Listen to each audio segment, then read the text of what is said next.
इसी क्रम में मैं पुनः आमंत्रित करना चाहता हूं डॉक्टर अमरीश सिन्हा जी को, अपने विशेष अतिथि। ये हिंदी विभाग के प्रमुख, new India insurance company limited के प्रमुख हैं, डॉक्टर अमरीश सिन्हा जी। भी और हिंदी भाषा या हिंदी भाषा और नई पीढ़ी, दो बातें हैं कि नई पीढ़ी को हम ये जिम्मेवार मानते हैं। दरअसल यह सत्य कितना है, असत्य कितना है, यह विवाद का विषय हो सकता है, विमर्श का विषय हो सकता है, लेकिन मैं ये मानता हूं कि नई पीढ़ी को हिंदी भाषा के प्रति उनका अनुराग कम है, ऐसा कहना सत्य नहीं होगा। वो इसलिए भी नहीं होगा क्योंकि भाषा जब विकसित होती है, भाषा का जब विकास होता है, तो वह उसके साहित्य से होता है। उस भाषा में क्या लिखा जा रहा है और मौलिकता के साथ क्या लिखा जा रहा है, मौलिक लेखन कितना हो रहा है, ज्ञान विज्ञान के संबंध में लेखन कितना हो रहा है, यह बहुत हद तक निर्भर होता है। नई पीढ़ी सूचना प्रौद्योगिकी के क्षेत्र में ज्यादा संवेदनशील है, ज्यादा आगे है और ज्यादा उन्नत है, यह हम लोग मानते भी हैं और ऐसा है भी। लेकिन एक बात है कि इस भारत देश को हिंदी और भारतीय भाषाओं की बहुत आवश्यकता है। हिंदी के लिए संकट की स्थिति हम सब कहते आए हैं, लेकिन हिंदी के लिए संकट की स्थिति है नहीं, ऐसा मैं मानता हूं। और नई पीढ़ी हिंदी को आगे ले जा रही है, ये भी मैं मानता हूं। और यह मानने के पीछे एक बहुत बड़ा प्रमाण है। एक बहुत बड़े भाषा शास्त्री हैं जिनका नाम है डेविड क्रिस्टल। इन्होंने एक वक्तव्य दिया था, एक संबोधन उनका था एक विषय पर जिसका नाम था फ्यूचर ऑफ लैंग्वेज, भाषा का भविष्य। इस पर जब उन्होंने वक्तव्य दिया था तो उन्होंने कहा था कि अंग्रेजी का भविष्य भारत में इसके विकास पर निर्भर करता है। उन्होंने ये कहा था कि वर्तमान में दुनिया में 6000 भाषाएं हैं और जैसे उषा मिश्रा जी ने कहा कि 1500 के आसपास भारत में परिष्कृत भाषाएं हैं। तो इस बात का खतरा है कि हर 2 हफ्ते में एक भाषा मर जाएगी, ये डेविड क्रिस्टल ने कहा था। लेकिन उन्होंने ये भी कहा था कि दुनिया की 96% भाषाएं केवल 4% लोगों द्वारा बोली जाती हैं, लेकिन बड़ी संख्या में जो भाषाएं बोली जाती हैं वो मरेंगी नहीं, वह इस संकट को पार कर जाएंगी। और जब हम आज ये कहते हैं कि हिंदी पूरी दुनिया में सबसे ज्यादा बोली जाने वाली भाषा है या दूसरे नंबर की भाषा है या दूसरे तीसरे नंबर के विवाद में पड़े हुए बगैर, मैं ये कहना चाहूंगा कि सबसे ज्यादा बोली जाने वाली भाषाओं में हिंदी का जब नाम है तो हिंदी इस संकट को पार कर जाएगी। इसका और एक सबसे बड़ा प्रमाण है कि कंप्यूटर के वर्तमान उपयोग में नेट पर अंग्रेजी की गिरती हुई संख्या हमारे लिए एक सुखद संकेत है। कैसे है? आंकड़े बताते हैं कि 1991 में अंग्रेजी द्वारा 80% ईमेल भेजे जाते थे। 2000 में यह संख्या घट गई, यह प्रतिशत घट गया और वह घटकर 70% हो गया। 2004 में घटकर 50% हो गया। और सिर्फ हिंदी नहीं, भारत की अन्य भाषाओं में ईमेल भेजे जाने लगे। आज भारत की 67% आबादी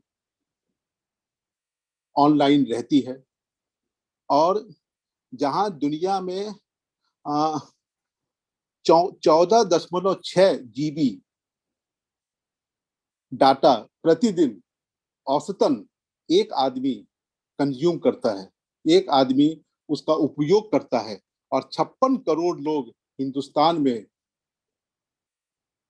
प्रतिदिन ऑनलाइन रहते हैं।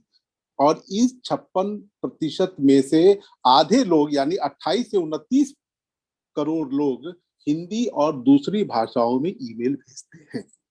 अगर ये स्थिति है तो हम ये नहीं मान सकते कि नई पीढ़ी हिंदी को ज्यादा तवज्जो नहीं दे रही है। और नई शिक्षा नीति ने तो इसमें निश्चित रूप से एक महत्वपूर्ण भूमिका अदा करने के लिए वो आगे आई है, जिसका परिणाम थोड़ी समय बाद मिलेगा, क्योंकि नई शिक्षा नीति खुद 34 सालों के बाद बनी है। ये शिक्षा नीति, इससे पहले वाली शिक्षा नीति 34 साल पहले बनी थी, 1986 1987। तो 34 साल बाद आज ये स्थिति आई है कि एक छात्र भाषा का विषय भी ले सकता है पढ़ाई के पाठ्यक्रम में, और साथ में कॉमर्स भी ले सकता है, वाणिज्य भी ले सकता है, विज्ञान भी ले सकता है, अंतरिक्ष विज्ञान भी ले सकता है और हिंदी भी ले सकता है, संगीत भी ले सकता है और मानविकी का भी कोई विषय ले सकता है। और कर्नाटक पहला राज्य है जो नई शिक्षा नीति को लागू कर चुका है। तो चीजें बहुत सकारात्मक हैं। मैं 2-3 दिनों पहले ये पढ़ रहा था कि भारत में हिंदी में ब्लॉगर लिखने वालों की संख्या इतनी तेजी से बढ़ रही है, और हिंदी में ब्लॉग लिखने वालों की संख्या इतनी तेजी से बढ़ रही है कि औसतन 25 से 26 हजार प्रति माह एक हिंदी और अन्य भारतीय भाषाओं का ब्लॉगर कमा रहा है। तो इसलिए हमें आवश्यकता इस बात की है कि जो नई पीढ़ी है, वर्तमान पीढ़ी है, जो पीढ़ी आज कॉलेज में पढ़ रही है, जो पीढ़ी आज विश्वविद्यालयों महाविद्यालयों में छात्र छात्राओं के रूप में है, जो पीढ़ी स्कूलों में है, उस पीढ़ी को ये बताना है, बताना भी नहीं, उस पीढ़ी को ये अनुभव कराना है अपने अनुभव से और कुछ दृष्टांतों के जरिए, न कि सिद्धांतों के जरिए। उनको ये बताना है कि संवेदनाएं मन से आती हैं, दिल से आती हैं, जहां सिर्फ अपनी भाषा का राज होता है। और जब संवेदनाएं सामने प्रस्फुटित होंगी तो यकीनन वो भाषा भी आपके सामने अभिव्यक्ति का माध्यम बनेगी, और आप उस भाषा को, अपनी भाषा को, मातृभाषा को, जिसमें आप सपने देखते हैं, उन भाषाओं को अभिव्यक्ति का माध्यम बनाएंगे तो भाषा अपने आप आगे चलेगी। मौलिक तकनीकी लेखन या साहित्य की रचना, ये सारी भारतीय भाषाओं में और हिंदी में बहुत तेजी से हो रही हैं। इसके लिए भारत सरकार वर्तमान परिदृश्य और शिक्षण संस्थाएं, ये सारी प्रशंसा की पात्र हैं, मैं ये मानता हूं। हम सिर्फ चिंता न करें, हम यह भी न कहें कि हिंदी के लिए बहुत संकट की स्थिति है या बहुत हिंदी बहुत जूझ रही है। हिंदी बहुत सरल भाषा है, हिंदी बहुत तरल भाषा है। अन्य भाषाओं के कई शब्द ले लिए जाते हैं। ये कभी कभी समय की भी मांग होती है और कभी कभी विषय की भी मांग होती है। अब कंप्यूटर है, मोबाइल है, ये सारे जो शब्द हैं हिंदी की धरती पर तो नहीं है, लेकिन हिंदी ने अपनाया है। और उसी तरह से जिस तरह से अंग्रेजी में सूप, पराठा है, रोटी है, ये अंग्रेजी में इसका कोई अनुवाद नहीं है। कुछ कई सारे शब्द हैं, और शब्द जब होते हैं तो उनकी यात्रा होती है। जैसे मेज, पहले टेबल था, वह मेज बन गया, मेज फिर टेबल बन गया। तो ये यात्रा शब्दों की चलती रहती है। हिंदी में रोजगार के अवसर बढ़ाने जरूरी है, और हिंदी में रोजगार के अवसर बढ़ रहे हैं, उनको बताने की जरूरत है। आज ओटीटी के लिए जितने धारावाहिक लिखे जाते हैं, उनमें हिंदी के में लिखने वालों के लिए अवसर काफी बढ़ गए हैं, और जो हिंदी में पटकथा लेखन करने की क्षमता रखते हैं, कला रखते हैं, जिनमें ये रचनात्मक प्रतिभा है, उनके लिए अवसर बढ़ रहे हैं। बहुत सारी चीजें हैं, और ऑनलाइन हिंदी तेजी से आगे बढ़ रही है। आप सबों को और हमारे सभी भारतीयों को ये पता है कि जब बिल गेट्स आए थे हिंदुस्तान में और उन्होंने कहा था कि हिंदी और भारतीय भाषाएं आज के समय में और भविष्य के लिए भारत की आर्थिक ताकत बनेगी, और उसके ठीक 1 साल के बाद, 1 वर्ष के बाद हिंदी और 13 भाषाएं कंप्यूटर पर, ऑनलाइन, सोशल प्लेटफॉर्म पर बहुत तेजी से पंजीकृत हो गई।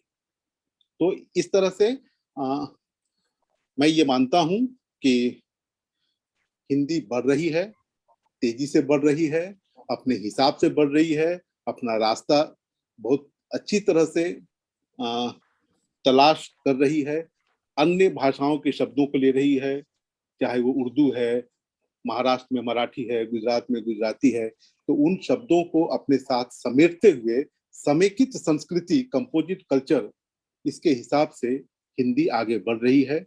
हाँ, कुछ जगह सोचने की स्थिति होती है, जैसे हिंदी अखबारों में अंग्रेजी शब्दों का प्रयोग।